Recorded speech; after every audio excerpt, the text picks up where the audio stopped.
Hi friends, இன்றைக்கி நம்ம ஒரு டேஸ்டியான ஈவினிங் ஸ்நாக்ஸ் வாழைப்பூ வடை எப்படி பண்ணலான்னு தான் பார்க்க போகிறோம். வாங்க ஃப்ரெண்ட்ஸ், வீடியோக்குள்ளே போகலாம். வாழைப்பூவை இந்த அளவுக்கு நல்லா சுத்தம் பண்ணிக்கோங்க. ஒரு 2 டேபிள் ஸ்பூன் தயிர் சேர்த்துக்கோங்க. தேவையான அளவுக்கு தண்ணி சேர்த்து நல்லா அலசிட்டு ஒரு 10 நிமிஷம் ஊற வச்சுருங்க. ஊற வச்ச வாழைப்பூவை தண்ணி எல்லாத்தையும் நல்லா வடிச்சிட்டு மிக்ஸி ஜாரில் சேர்த்துக்கோங்க. சேர்த்துட்டு இந்த அளவுக்கு நல்லா கொரகொரப்பாக அரைச்சிட்டு வேறு ஒரு மிக்சிங் பவுலில் மாற்றிக்கோங்க.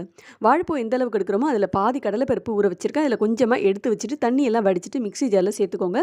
1/2 டீஸ்பூன் பெருஞ்சீரகம், 2 டேபிள் ஸ்பூன் பொட்டுக்கடலை, காரத்துக்கு வரமிளகாய் எல்லாத்தையும் சேர்த்து அரைச்சிட்டு அதையும் வாழைப்பூ கூட சேர்த்துக்கோங்க.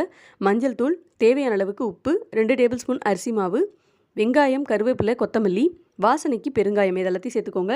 எடுத்து வச்ச கடலைப்பருப்பையும் சேர்த்து நல்லா பிசைஞ்சு வாழை இலையில் வச்சு இந்த அளவுக்கு வடை மாதிரி தட்டிக்கோங்க. சூடான எண்ணெயில் போட்டு பொரிச்சு எடுத்திங்கன்னா சுவையான வாழைப்பூ வடை ரெடி.